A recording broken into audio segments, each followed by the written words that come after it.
Everybody, welcome to our speaker, Mary Jane Cryan. She's a really amazing woman. Met her through some friends in New York and Fred Plotkin.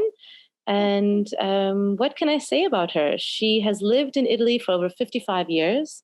She's an author. She's a historian and educator. She's contributed to both sort of academic books, historical books about Italy, and she's also contributed to commercial guidebooks. The most famous, you might have heard, is called The Eyewitness Guide to Rome. She has lived around the world. She was part of the IWC in Moscow and part of the American Women's Club out of Rome.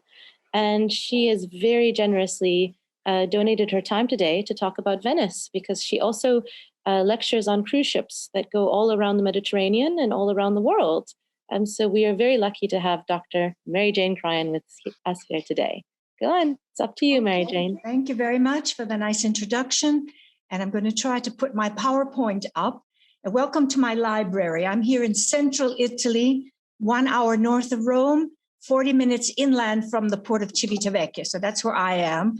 And it's so nice to see some people. I mean, we have been locked down for a year now. So it's a very nice way to reconnect with people like myself, people who've traveled around the world. And you people, we need to stay in touch. We need to have this socialization. So Amanda, thank you so much for answering my call. And I hope that we can do this other times too. Anytime you feel like coming for a visit along with me, like a field trip, sort of like a field trip, go and visit a new place, a new section of the world. Because I have over 50 talks that I've been giving in Italian and in English over the last 50 years or so. And it would be very nice to continue this connection. So if you have any questions, you can put them in the chat, or you can also look at my website and connect with me later on after the talk is over. All right, let's see if I can find Venice Hidden Corners. I'm sure many of you have been there, and for those of you who haven't been there, here we are. Can you all see that? Can you see it, Amanda? All right. All right. So we'll start with this first slide that shows the iconic view of Venice. This is taken from not a drone. I think it's from an airplane or something. And I think you might recognize the main piazza, the only piazza in Venice with the Campanile. That's the Ducal Palace over here. Do you see my cursor? All right, that's the Ducal Palace. This is the Piazza San Marco over here behind the bell tower. And this small one here is called the Piazzetta. And later I'll be talking about these two columns that you see here. All right, so keep that in mind. Okay, so let's go ahead. We'll be talking about the things that we all want to know about Venice. Let's see if we go ahead. Why isn't it going ahead? Wait a minute. Oh, here we are. This is the first real slide. The Venice itself is not just the city. It actually was a huge country, a repubblica, one of the four maritime republics in Italy. And this is the flag that shows the maritime republics coat of arms, you might say. There were Pisa, Genova, and Amalfi besides Venice. And the name it was called in when it was one of the leading powers of the world was La Serenissima Repubblica. And it had not just the city itself of Venice, which you see here on its lagoon, but all this land in the hinterland, all the way up to Udine, up to the mountains. So it was separate. There were two different republics. There was the lands di terra, the lands on the mainland of Italy, and then there were the lands outside, the lands in the di mare, the colonies, the colonies of Venice. And here's on this map, you can see all these dark places were colonies or under the Venetian flag, you might say. It was a huge empire, and they had many ambassadors that were sent to all of these different countries or these colonies that they owned. You see all the way down the Dalmatian coast. This is the Dalmatia, which was originally, this was all the Roman Empire, and then it was called Schiavonia. Look, if you follow the black lines, the black dots, all the way down to Kotor, Montenegro. Here we have, is that Crete, Creta, and all the way over to Constantinople. All the things you see in dark, those are parts of the Venetian Empire. And I won't be talking about that too much. It's impossible to, in a few minutes, to tell you the whole story, but I will recommend as we go through different books that you can get and read up on, so you can use this time to enrich yourself or to prepare for your next visit to Venice. So I would recommend this one called The Venetian Empire by Jan Morris, which will give you a background all about the Venetian Empire. And I just mentioned Schiavone. That's what the Roman province was called along the Dalmatian coast.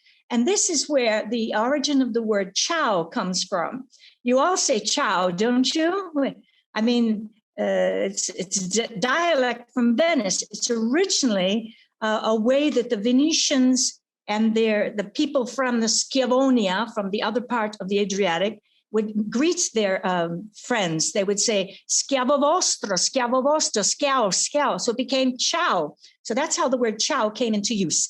And I know in Italy and in America, even in many other countries, people start by saying ciao, they say hello, and they also use it to say goodbye. But it originally meant schiavo vostro, at your service, at your service. And it's part of the Venetian dialect that's become international. And even when you are in Venice, you'll see one of the areas of the city is called Riva degli Schiavoni. That is where the boats leave to go across the Adriatic to Schiavonia, Riva degli Schiavoni. So that's one of my first, my daughter's a linguist. She said, oh, Mom, you've got to tell them something about the language. So that was my little bit about the Venetian language and how it's become part of what we know too. Now, as you saw from the maps, it was a huge empire. And how did they keep everything under control? Well, they had a fantastically organized government. Everything was very, very strict, and lots of rules and regulations for everything, for the trade, for the family. You couldn't marry somebody that wasn't of your same social class. All of these rules kept the whole empire together for all those hundreds of years. And this book and map that you see here, I just pulled those out of my library. This is one of the annual reports that the ambassadors had to send back home. And the man who wrote this book, they were anonymous too. They were not allowed to put their name on it. And they had the map of the place. They had all about what the country was like. And they told all of the secrets that they were learning. This is about England and Scotland and Ireland. And so that's one of the ways they kept everything under control. Another way, look at this funny face over here. This is an anonymous letterbox. And there was one of these on every town hall, even throughout the colonies.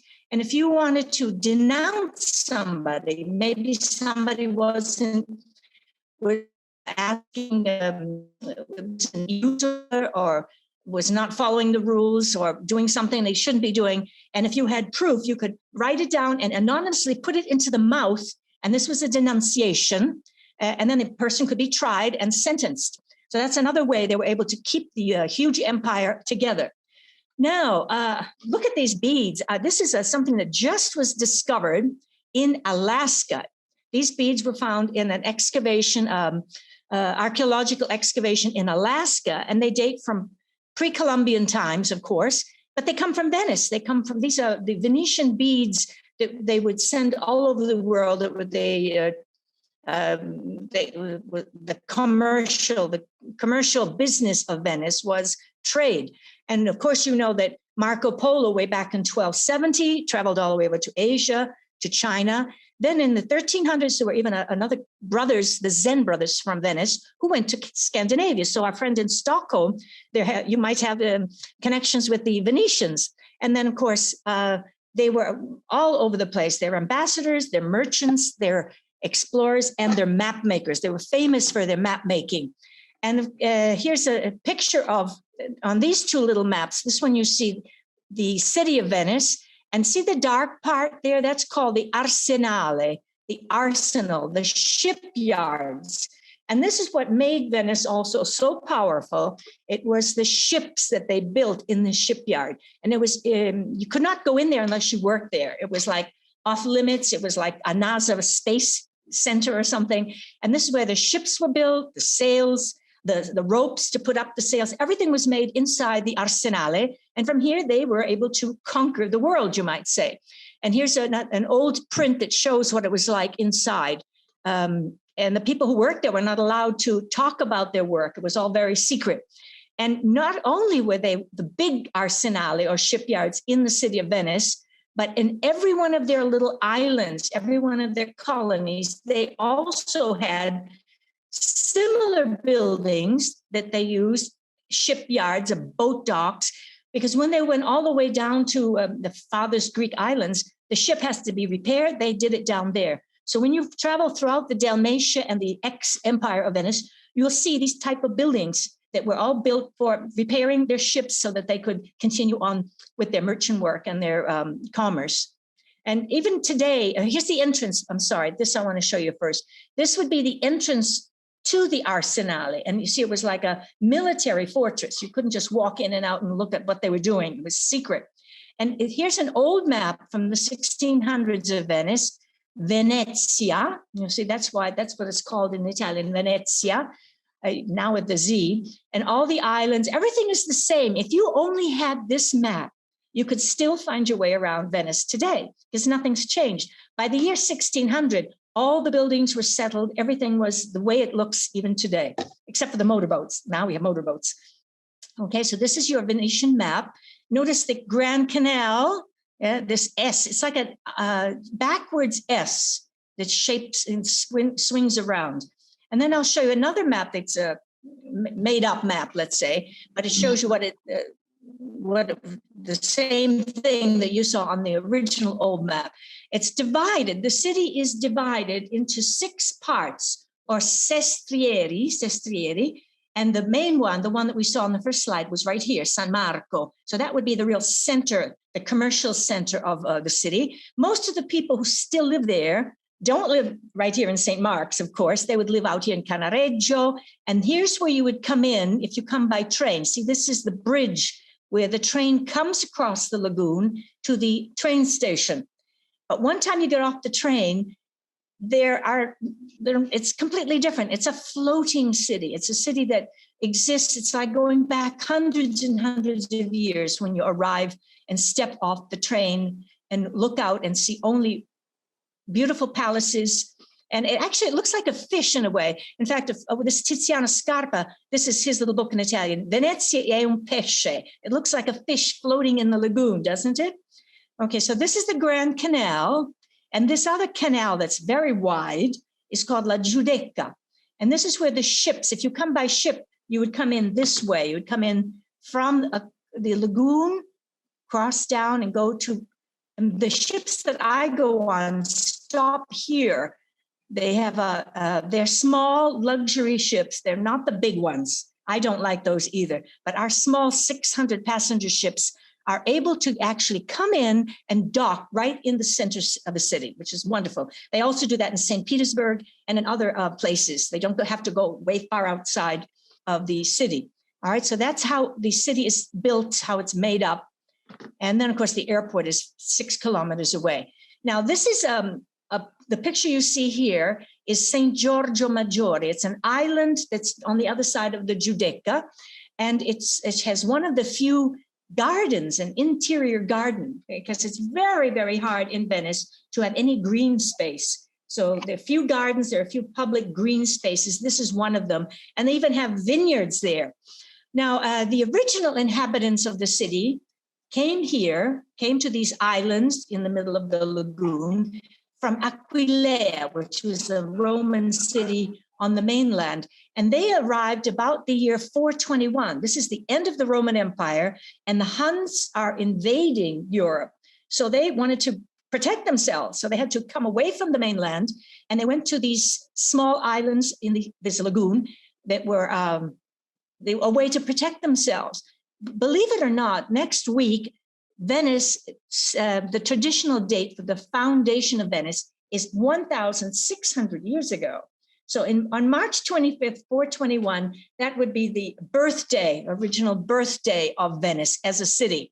So we have to say on March 25th, make sure you take a drink, give a toast to Venice for having lasted all these years, 1,600 years. And it's the only medieval city that is without walls. No, you know that most Italian or European cities that are built in the 400s, the 600s, the 1300s, they had to put walls around their cities and towers to protect themselves. But the Venetians didn't do that. They just went away from the mainland, and the lagoon, the marshes, the idea of being far away and hard to get to protected them. So this is the only medieval city without walls or fortifications. And San Marco, here we are again in St. Mark's Square, is the only piazza. It's the only one that has the name piazza. All the others are called campi, because that's what they were originally. They were little fields or camps or campi. And the thing that you'll notice as you come in by boat or by train is that there are many leaning towers, lots of them. One in Burano. Burano is the little island where all the houses are colored with beautiful, beautiful different colors. And they have a leaning tower like the one in Pisa. So we have many campanili, many of these bell towers, which were the signal for the different parishes or the different sestrieri. This one, of course, the biggest one, you see it there. And look what happened to it, though. Later on, you see it also here on the two sides of the Judeka. This large canal is the Judeka Canal, not the Grand Canal. Here we have St. Mark's Campanile, and on the other side, a similar one, and that's St. Giorgio Maggiore, the one I showed you before. That is a separate island too, and it's very large, very wide.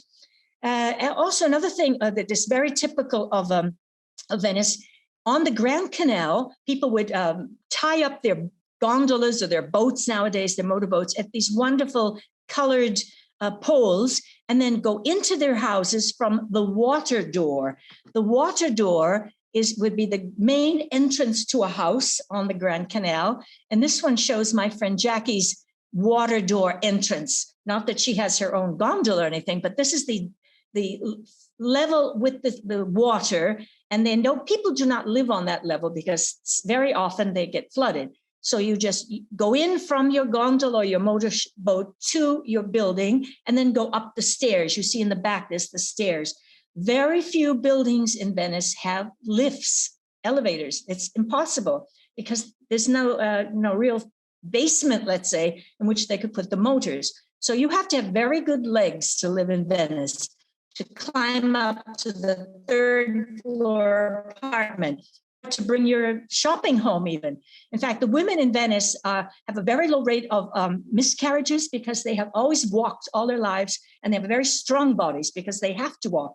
And it's not a good city to live in instead if you have some sort of mobility issue. So this is just to remind you, go to Venice when you're young, because you have to walk everywhere. All right. Oh, I showed you the Campanile of St. Mark's, but look what happened to it back in 1902. Somebody was there and got this photograph on the one on the left. It shows the collapse of the Campanile. It collapsed on itself, imploded back in 1902. Nobody was harmed. Only the cat of the guardian got smashed underneath the bricks. And they had all of the bricks there in a big pile. And so they rebuilt it again. And when I was in Venice one winter, you can tell it was a snowy evening. I took this picture of it. So that's when it collapsed. But this one almost looks the same because it's dark and you can see the snow. Remember, in the wintertime, it gets very cold and damp there. It's not that dry cold. It's nice. It's that humid cold. It goes right through your jacket. So it's not the best time to Venice for being in Venice in the winter. All right, so that's the story of the Campanile. I don't know if any of you knew about it. I didn't know that. So I found out a lot of these curious things about the history that make for good stories. Now, there's also a lot of hidden corners that you bump into without even looking for them. In fact, this beautiful staircase, it's like a spiral staircase. It was the outside staircase that went into this palace called the Contrarine Del Bovalo. And it's been there since 1499, so it's relatively new. And the Venetians know where it is, but you might just turn a corner and run into something like that, not expecting it. So don't be afraid to get lost in Venice. It's very easy to get lost, but you'll always find something of very beautiful or very interesting to look for. And it's hard to find your way because the streets are so narrow, the streets that do exist. So you always have to keep looking up, or also there are signs. And the two major signs that you'll see on the side of the buildings, just to get your bearings, because you can't see the campanile, you can't see the bell towers. There are two signs that will point you in the right direction: Accademia, and the other one is Rialto. Rialto, that's the main center of Venice. And other places, other hidden corners. This is on that St. Giorgio Island behind the court, the Campanile. There is a labyrinth. So that's one of the few green oases in the city, San Giorgio Maggiore, and lots of private palazzi that you can visit. Many belong to Doge families. The Doge would have been like the king or the main person elected by the people to run the city for a short period. Then they kept changing them. So these are a few of the hidden corners that if you've been to Venice many times, there's always something else to discover. A lot of confraternities also, or scuole, schools. They were groups of people like fraternities, and they have some of the most beautiful buildings, and they commission some of the best works of art. And among the churches, there are lots of churches. Every parish church is beautiful, but I prefer I Frari, and I'll show you a picture of that later. And then as far as the islands, there's Murano, where the glass is made, Burano, which is the one with the colorful houses and where the lace is still made today. And if it's summertime, I would suggest that you can do, if you have a family, for example, the Lido is a wonderful place to stay in the summer, especially if you have children that want a beach vacation, because the Lido is the beach par excellence. It's one of the most beautiful and ancient beaches. And that's the only place where people have cars too, cars and buses. So it's funny, as you drive by in your ship, the Lido, you see cars and buses, but I thought Venice had no cars. The Lido does have cars. And among the palazzi, among the different buildings, this is one that many people love to visit if they like contemporary art. And there's the owner. Her name is Peggy Guggenheim. I'm sure you've heard of the Guggenheim Museums. This was her private museum, and it's open for people who love contemporary art.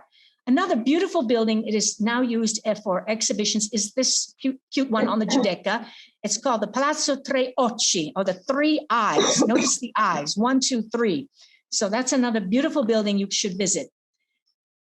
And by the way, daytime is lovely in Venice, but at night, it really shows all of its splendor. Look at this.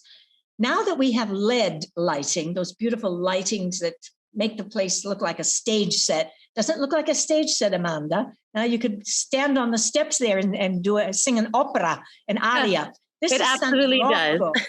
This is San Rocco at night. And when you walk around Venice at night, just you and your significant other, whoever that might be, make sure you pass by this area where the lights are shining and showing off the facades. And remember, the people didn't see this. They couldn't see these facades at night, but this is a benefit of modern times. The buildings might have been built in the 1600s, but with the lighting, they really show up in all their splendor. San Rocco, the facades. Later, I'll show you some of the inside, which is magnificent Tintoretto pictures. Okay, and then, of course, other hidden gardens. Don't be afraid to peek in. Some people love to have privacy, but many of the hotels that also have little gardens inside so that you can sit out of doors. And then, of course, you can go across the Judeka Canal on the Vaporetto. Those would be the city buses, the Vaporetto boats. In fact, when my parents first came to Venice back in '76 to visit me, my father got into the dock, you might say, and he said, "When does this boat leave?" He thought that the dock that we were standing on that was moving, he thought that was going to start moving away. And said, then the Vaporetto comes up and you have to jump on the Vaporetto, which is the city bus system. So this is my friend Jackie looking over. Notice there are no ships right now, no cruise ships. But when they go through, people do not like it, except for the smaller ones that I usually am on. So you can have your drink along the Judeka Canal. Here's the Fradi, and it's a very large building. Remember, the people in Venice, for hundreds of years, they had so much money and they wanted to show it off. So their churches are magnificent, the insides and also the outsides. And this is the Fradi and the Campo. It's not called Piazza. Remember, the Piazza is only the main one. But inside, look at those gilded, sculpted choir stalls. I mean, they did not waste any expense because they had to show off their wealth. That's why the palaces along the Grand Canal are one more beautiful than the other. And here's what one of them, this one I like very much. It used to belong to a family of the Doge, the Mocenigo. And nowadays it's a regular museum. You can go into it and see how the wealthy Doge families live. Notice the chandelier. This is, of course, from Murano. And the lights, before there were candles, now they have LED light on them too. So go to visit this Mocenigo, especially if you're interested in perfumes or clothing. It's specialized in this type of exhibitions. Remember, I mentioned that there were different classes. You had to dress like the other people in your class. You were not allowed to dress with those beautiful velvets and silks if you were from the artisans class, only the nobility. Even the type of hats and waistcoats that the men wore were dependent, it had to show which class you belonged to. And then, of course, the perfumes. Venice, remember, was the center for collecting all of those spices and essences from the East. And they learned how to make, they were the best perfume makers in the world. So they have a pharmacy and they show all of these things inside this Mocenigo palace. Here's another picture of the of the Mocenigo. And this man over here is the Doge of the family. Notice how he's dressed with an ermine cape and the strange cap that they wore to show who they were. And these beautiful windows, this is a painting by William Turner. Remember, the English and the Italian painters were absolutely enchanted by the light. And they tried to express the light of Venice in their paintings. And as you see on here, we have also these beautiful windows on all of the palaces, the first floor, which we call the Piano Nobile. That's where they were here, these windows that you see from the inside. And notice it's called the Portego. The Portego would be like a long hallway with the big windows overlooking the Canal Grande, the Grand Canal. And the light was so strong, they had to have these big curtains to block the sun. They didn't want their beautiful tapestries to be ruined by the sunlight. So this is also my friends who live here in Italy, who are painters, are dying to get back to Venice so that they can paint. Because there's nothing better than to be a painter and to be in Venice. Oh dear, a cat just walked in. Okay, here's another Venice painting by a famous American painter, James McNeil Whistler. You might have heard of Whistler's mother. Okay, well, he was sent to Venice to do a series of etchings. Etchings mean you have to use copper plates. So he brought all of these copper plates with him from London to make these etchings, but it was so cold that winter in Venice that he decided, I'm not going to put my hands on that cold copper plates. It's just too cold. So he decided to do some pastels, but he couldn't find, the right kind of paper to do them on. So his friends told him, well, just go to the fish market at the Rialto and get some of that brown paper that they use for wrapping up the fish. And so that's what he did. He got the brown paper from the Rialto fish market and then set to work making all of these beautiful evocative pastels. It was just too cold to do copper plates. So there's James McNeil Whistler, another painter who loved Venice. Okay, so as you wander around in the city, you will see something that I noticed right away the first time I went. On the top of the buildings, there were these like terraces, these little structures on top made out of wood. And those are called altane. They're like terraces, like the one you might have in your house, but they're stuck on the top of the roof. So this is a picture. I opened a window at my friend's building, and there are the rooftops. And then on top of the rooftops, these beautiful structures, the altane. So you can go far from the crowds, although nowadays, as some of you already mentioned, there aren't any crowds at all. Even though I took this maybe 2 years ago, the one inside one of the churches, And it's nice to go early in the morning because that's another way to get away from the crowds. Although now if you go, there are no crowds at all. So if you can, make sure you can visit Venice without the crowds in the next couple of months. Hopefully the things will get back again, because the people who do live in Venice are suffering because most people live on tourism, of course. And these are two of my Venetian friends. And thank goodness for Venetian friends, because they're the ones that show you all of the out of the way places. This is Jackie, and those pictures were taken from her building, her palace. And this is Ava, and they are having a spritz. The spritz is a lovely light Venetian aperitivo that everybody sits out in the piazza or the campo and in the evening and this is a pre-dinner drink, you might say. And here's Ava. She's a photographer, and her husband is Brazilian. And so they live in the center of Venice, right in, his name is Junior, and he has his own boat. So they do photography tours on their boat and show you the Venice that most people never get to see. And she's sitting in the boat, and behind her, what do you see? You see that bridge? That's one of the famous bridges, the iconic Bridge of Sighs. And it connects the ducal palace with the prisons. So I know there's a lady here who is Brazilian originally, so you should meet them. And they among the three of them, she, her husband, and her son, they speak 7 languages. Because if you're Finnish, nobody else speaks Finnish. You have to learn Italian, English, German, Venetian, which is considered a language. And that's her website. She also does wedding photography. Okay, and this is the Rialto. And there's the bridge that Ava was in front of, the Bridge of Sighs. And the Rialto, and somebody told me that their sister lived nearby. This is the oldest permanent bridge. Before they had bridges made out of boats that were temporary. When they built the first one out of stone, it was this one, the Rialto, and it's the center. It's been recently restored, and it's there's another picture of it from up high. You see how it's made?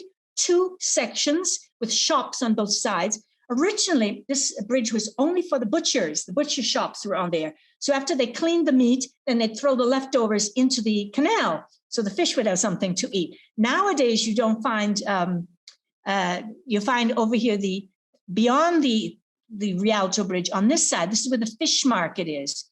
And that's where you get the fresh fish from all over the lagoon. And this is the original highest spot, the highest border. That's why it was the original heart of Venice, where Venice was actually born on March 25th, 421. So Rialto is famous. Rivus Alto, okay? That's the original name. First permanent bridge. Now there's lots of other bridges in Venice. Actually, I think I can't see the number. I think it says 400. There are 400 footbridges. Of course, they're footbridges. No cars there. So you have to go up the bridge and then down the bridge. You have to have good legs, good muscles. This is the newest bridge. This bridge was just built, not more than 10 years ago by the architect Calatrava, who's built bridges in London and also in Rome also.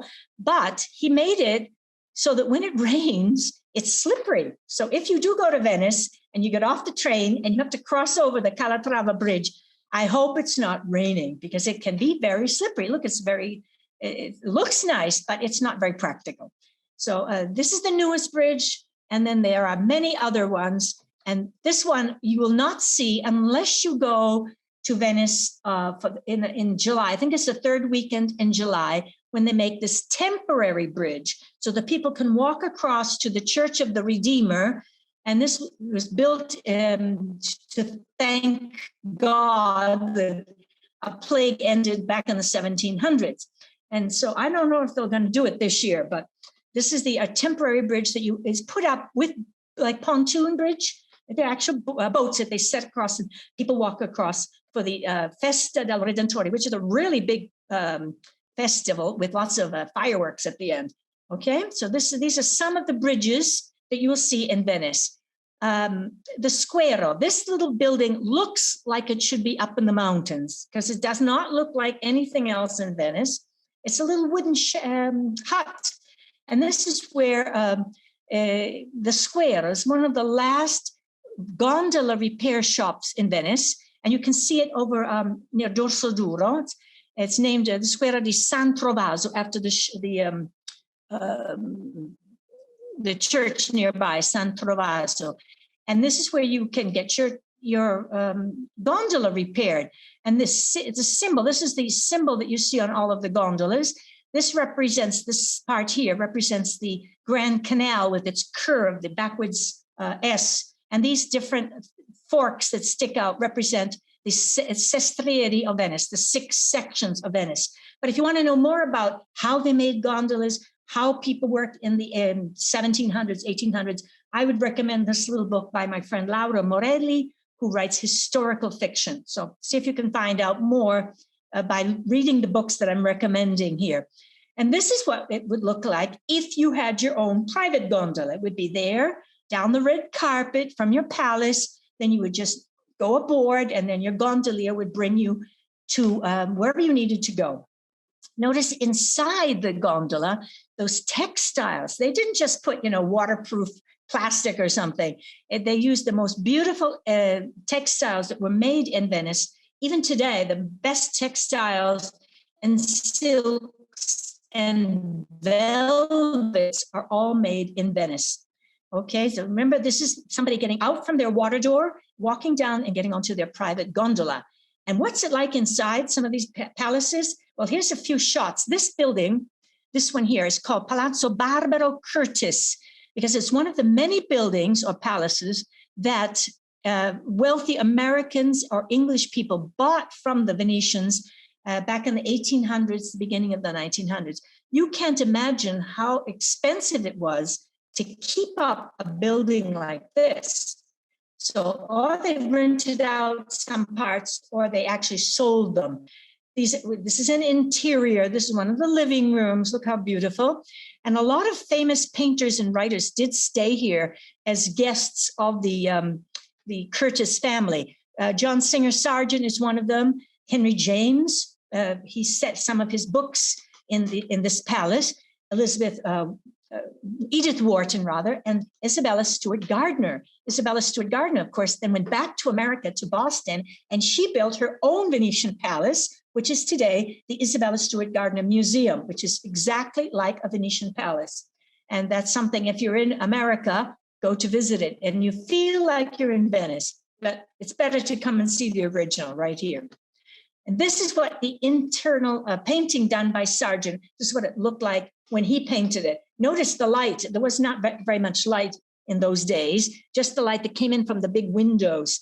And when Henry James was visiting so often, and one time the house was full of people, so he had to sleep in this room. He had to sleep in the library, and he loved that. Okay, so this is a John Singer Sargent picture, about 1900 inside. Now, if you have any children there that want to hear about the animals of Venice, that's what I put this in for, because children love to hear about animals, right? Not about painters. So a quote that somebody wrote this, I don't know who it was, but it gives you an idea of what Venice was like. Venice is the only place in the world where the horses are up in the air, the lions have wings, and the pigeons walk around. Okay, that's true. And I'll show you why. Oh, they forgot to mention the cats, because the cats they're all over Venice. Actually, before World War II, somebody herded them together and counted them. I don't know who, but they said there were 40,000 cats before World War II. Why before the war? Because during the war, the cats also became necessary for the starving people. Okay, the plague came to Venice. The plague came to Europe through Venice. That's why they had to have so many cats, because the cats took care of the rat population. And believe it or not, the cats in Venice do know how to swim. They have to, because there's all those canals. So when the plague first came to Europe, 1348, 49, the Venetians were the first ones to be aware of this, because they had this global economy. They had ships coming in from all over the world, and they realized they had to stop, they had to quarantine them. Does that sound familiar? I don't know if they wore masks, but they did. They wore those big masks. That's why the Venetian masks came into being. And they decided, we're going to make this island out here into a quarantine center.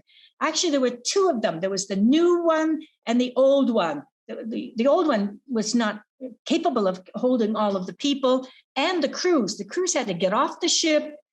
All of the material, all of the things that were importing had to be removed, and they sprayed them. And I don't know, they didn't have DDT then, but somehow they kept the people and the crews and the material, the cruise, the things they were importing for 40 days, and then let everybody finally come into the city. So outside the city, in the middle of the lagoon, they had the quarantine or lazzaretto place.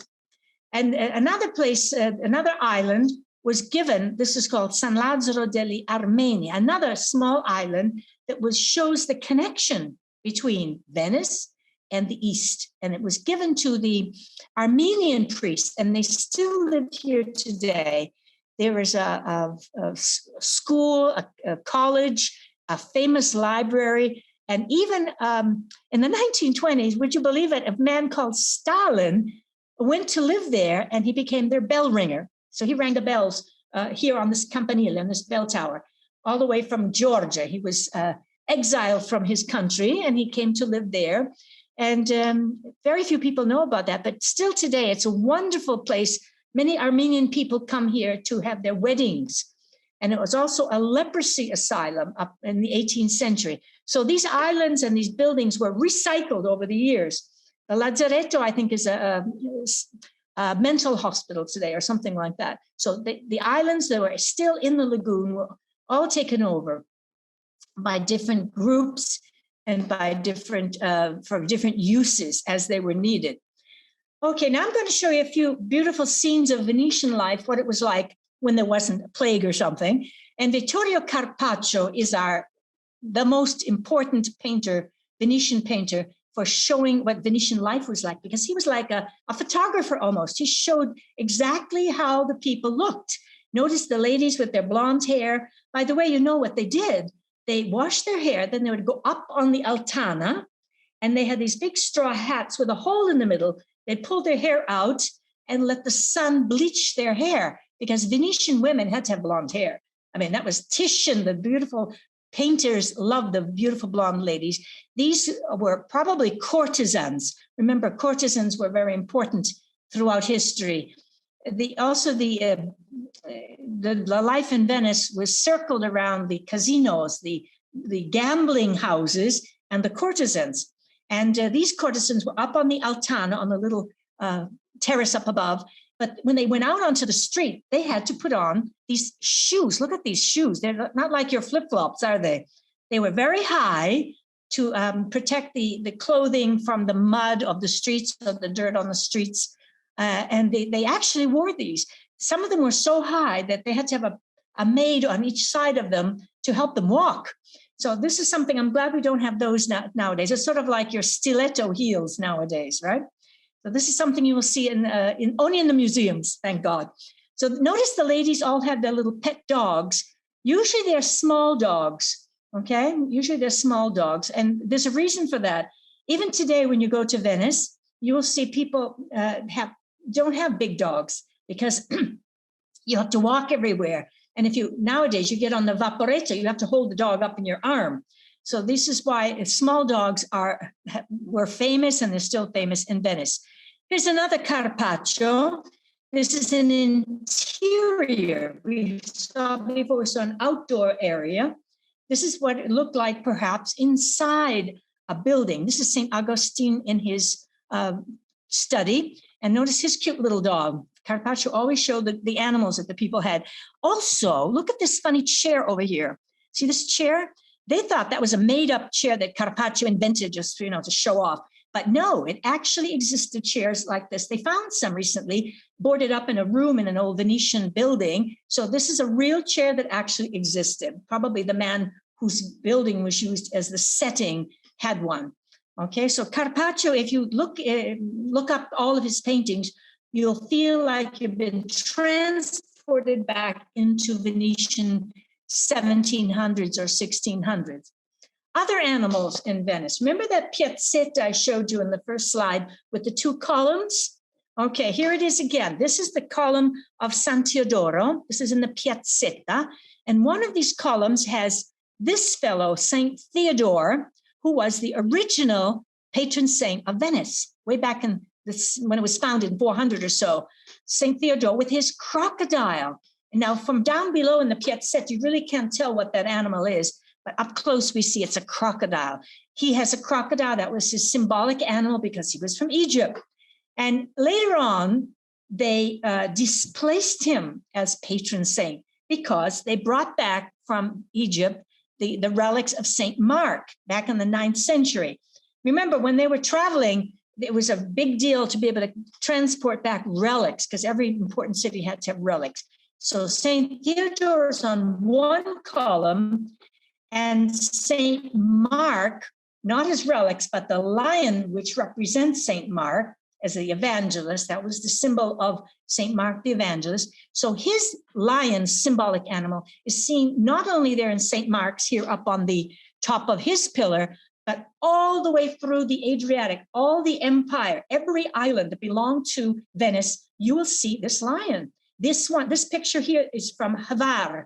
I was in Hvar Island, which is way over in the Adriatic. It's very famous, it's like Ibiza almost, holiday island. And these lions of St. Mark are there too, to show that they belong to Venice. So all throughout the Adriatic today, anything that belonged to Venice still has the lion of St. Mark there, okay? The winged lion. And I mentioned the horses up in the air. These were the horses. These are the famous horses. They're made of gilded bronze. They were not originally from Venice, but they were stolen, borrowed. It was booty from the Crusades. They were taken from Constantinople during the Fourth Crusade because the Venetians had to bring something back always. They weren't bringing relics. They brought these beautiful horses. Then they stayed on the front of the St. Mark's Basilica until they were stolen again, this time by a little fellow called Napoleon, and he took them to Paris. So they are really traveling horses, aren't they? They've been everywhere. Thank goodness Antonio Canova, the sculptor, was given the job of getting all of these stolen goods back. So nowadays you can see them again. They're back in Venice, but they're inside the Duomo, inside the Church of St. Mark. The ones on the facade are only replicas because they were getting ruined because of their pollution in the air. So these are the horses up in the air. And of course, you saw the lion with the wings. Now, everybody goes to St. Mark's. And when you do go inside, it is like the gilding, the gold, the mosaics are sort of overpowering. And this is one of those places that really shows the connections between the East, the Byzantine past of Venice, and the connections with Constantinople and the West. They were like the in-between between Europe and the East, the Constantinian, the Constantinople, the city of Constantine.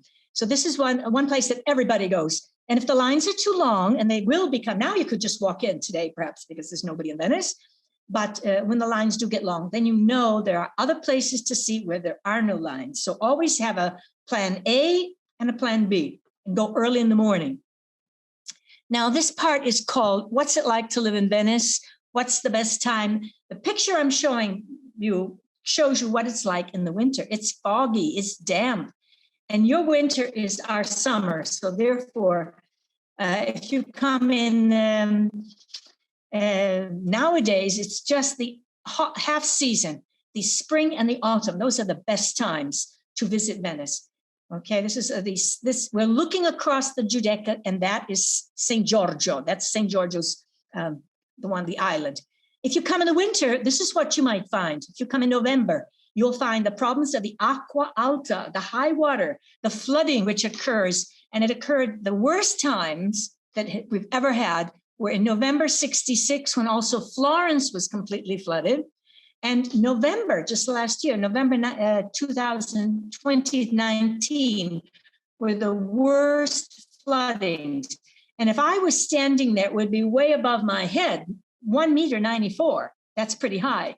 How do the Venetians live with this? First of all, they have a siren that will ring like an alarm at 6 a.m. so they know if they have to dress accordingly. These are my friends Monica and Orna, and they have their boots on and their umbrellas. People do go out. Even if it's water on the streets, you still have to go out. And this lady is dressed for summer, but this is what they do. They walk across these little bridges, these passerelle, or if they have to wade across someplace, they have their boots. So this is what has been happening for hundreds and hundreds of years. And the worst two floodings are the ones I mentioned up there. But now, finally, October 2020, their famous Mosaic Project finally worked for the first time. For 20 years, they were working on this to see if they could find some way to block these tides, these terrible tides that flooded the city. So after 20 years and lots of graft and people stealing money, finally the Mosaic Project was put into place in October, and they blocked the tide. So for the 78 different dikes, they're like mobile dikes, they would open up and block this tide, and it worked finally. But then a month later, there was another high tide, and they didn't work because you have to have 48 hours notice. So if you know there's going to be a bad high tide, you have to know it 48 hours before. And then they will open these up, block the tide, and the city will be saved. So that's a good news for Venice. But still, there are difficulties. Even if the high tides have been blocked in some ways, there are still difficulties. Just everyday living is complicated. Just think about when you do your shopping. How do you do that? You just take the things out of the car and you bring them inside. If you have to do your shopping in Venice, first of all, you don't see supermarkets. The supermarkets are there, but they're smaller and they're local and they are hidden inside these beautiful palazzi. So you have to know where they are. And even the trucks that bring the food into Venice have to be put on a barge. The barge has to come up outside the supermarket and then unload it. And then the truck on the barge goes away again. And it's very complicated. And when you ask your supermarket to deliver to your house, you pay extra according to how many bridges they have to cross if they have to come by foot. There's a man, they're called porters. They have these like trolleys and they have to go up the bridge and then down the bridge. Even the women who have baby carriages, there are special baby carriages made for Venice. So the people, they have funny wheels that can go up the steps of the bridge and then down on the other side. So life is complicated. Even all the transport, all the burials have to be brought out to this little island out in the lagoon. And then, of course, if you have to go to the hospital, there's an ambulance boat. It's very complicated. So here's this man with his little dogs outside because inside it's too cold. So he's getting the sun in front of his building when the sun is shining. I do the same thing. I go out on my terrace where it's warmer than inside the house in the wintertime. And that's me inside the atrium of Jackie's building. Now, if the high tide had come in, it would be way up above my head. So you see, nobody lives on the water level. The people have to live on the first floor, we call it the piano nobile. So if you can imagine, the water might go up this high even, 1.98 meters. That's why they were these water doors. Okay. And then some people who have stuck with it, who really still live in Venice, like my friend Ava, they say, okay, we know it's hard to live here, but the beauty, the lifestyle, and the history make it all worthwhile. And it is true, but you have to be young and not have problems of mobility. Here's Ava showing me where the Acqua Alta came up one time. This used to be the fish market, Rialto. Okay, here's what happens in the morning. If you go out early in the morning, you see the people are coming down the bridge, rushing off to work, and the delivery boats are all out. The post office boat is out. The wine man is out. The fire brigade is out. And there's a lot of traffic. But in this last year that there hasn't been traffic, all the canals and they became crystal clear. You could see the fish, you could see to the bottom, which is something that did not happen during the other days. So everything is out. And if you are on your gondola, and some people, you can see them on the gondola, tourists, for example, and an ambulance boat goes by or the fire boat goes by, they can rock so much because they create a huge, they go very fast and it's very dangerous. So they have to deliver everything by boat, and the infrastructure, the pilings, the place that the buildings are built on are fragile. They have to fix them and clean the canals every so often. And this year, they didn't really have much of a carnival, of course. They had a little bit of stuff on the television, on the Zoom, but the Venetian artisans are still working here. These are the first Venetian masks. They were used for Carnival, so they know all about masks. And if you want to look at some of the artisans, this is a website that has some of them on it, abottega.it. And you can see the things they still make, the masks, the costumes, and there's some of the original costumes made of paper mache. Okay, so this is what Carnival was like. And they did, from 79, they suspended Carnival for many years, but in 1979, they restarted it again. So I've never been to a Carnival in Venice. Most of the Italian cities did still have Carnival, but in Venice, it was suppressed for some time after the Napoleonic invasions. Okay, so when we do get back to Venice, we will want to do this. We will want to sit in one of these little wine shops and have an ombre, which is a glass of wine, and have these little snacks. They call them cicchetti. In Russia, they call them zakuski. In Spain, they call them tapas. So it's like little snacks. And this would be a typical Venetian palace kitchen with all those wonderful copper molds for making puddings and special desserts. And there's lots of people that go on these gastronomic tours with Monica, who has a company that brings people to visit these places. You can wander around on your own, but if you want to have an insider view, having a friend who lives in Venice is very good. These are the insides of some other palaces that still continue their elegant lifestyle. Many people rent out apartments, so you could even stay in an apartment and not have to worry about finding a good restaurant every night. And Ava does also private boat tours, and she knows all of these people that have these palaces.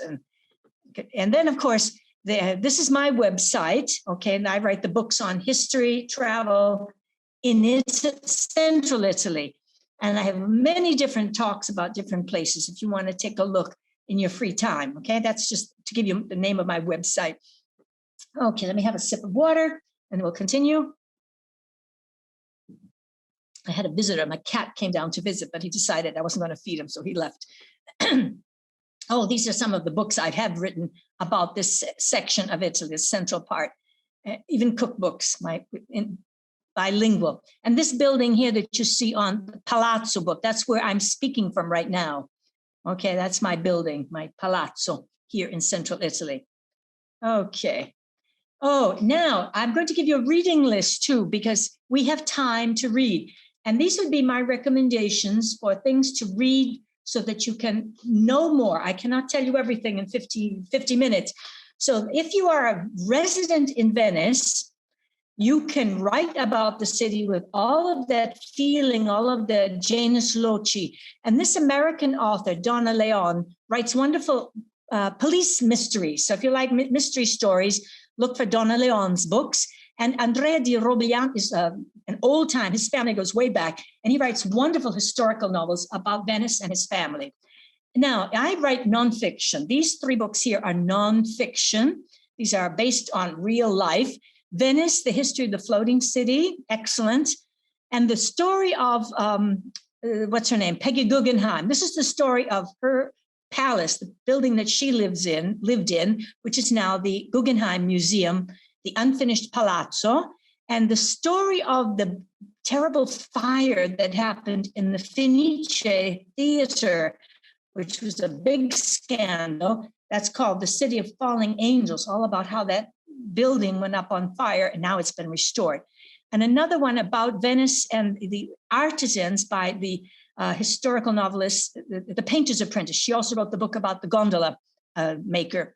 And then for classic books about Venice, these are from maybe 100 years ago, 150 years ago, Death in Venice by Thomas Mann, and The Wings of the Dove that Henry James set. The whole story of this, The Wings of the Dove, there's a film too, is set in that Palazzo Barbaro that I showed you. So those are some good reads for you when you have time. Okay, now that we have time. Okay, now I'm going to say ciao, because remember what ciao means. Ciao, hello, goodbye. And I'm showing you here one of my special pieces from Venice. Remember that Murano glass. My house is filled with things from Venice. And this is one of my beautiful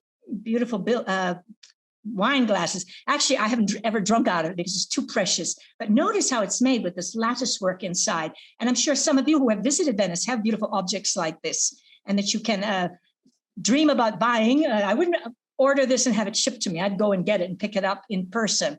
So I'm ready for any comments or questions that you have. And if you want to look at my bibliography page on my website, you can see many of other talks that I've given in the past, and I would modernize them for you people. And you can also write to my Gmail or follow me on Instagram. My name there is Mary Vetralo, which is the name of the town I live in. And also follow me on Facebook so you can see my little piece of Italy and pretend you're here. And hopefully you will come and we can go out on the terrace and have a drink of wine. All right, so you're invited next time you come to Italy, to Venice or Rome. I'm very close to Rome. So thank you for your, I think there's one last one, or is that it? No, that's the end. So Amanda, I will turn it over to you. And if you have any questions, I hope I can answer them. If not, I've given you enough background and reading lists that you can study up on your own. Okay, thank you for listening.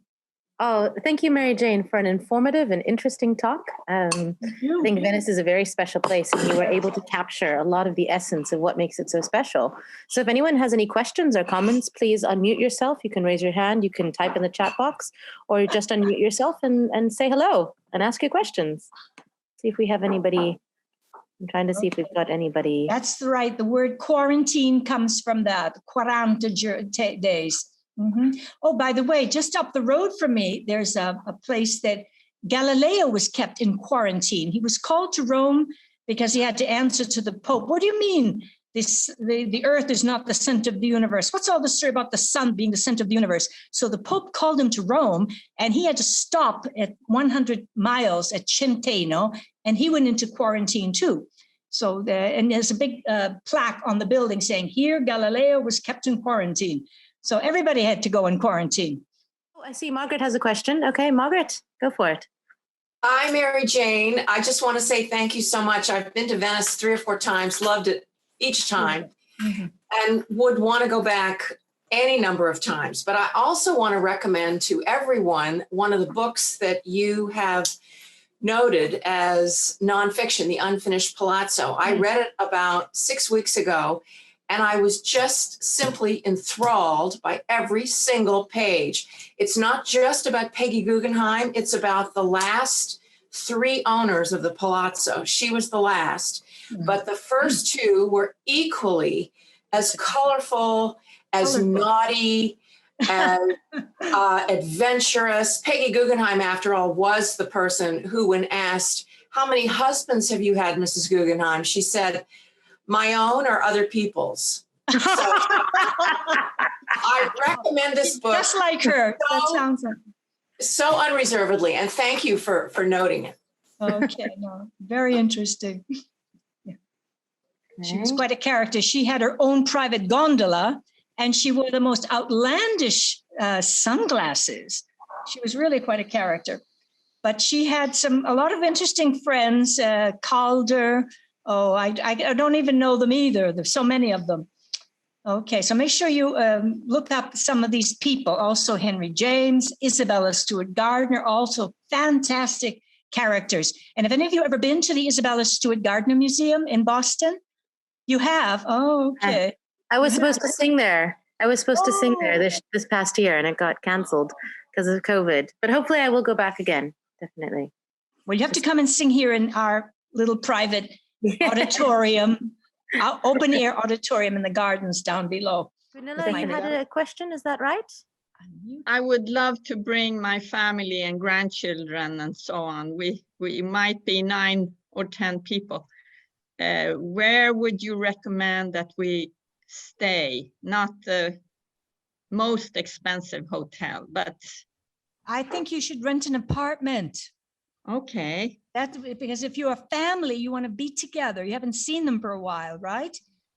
You can rent an apartment, and there are so many beautiful ones. Even Ava knows them all, and also Monica, because they live there.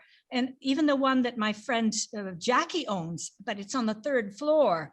Her big apartment sleeps 7. I know whenever I go to Venice, I stay there.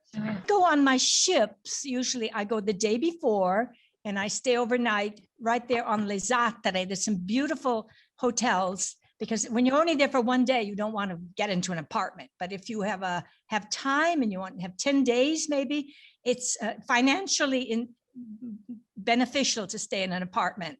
And then you can actually live like a Venetian, go out and do the shopping like they do.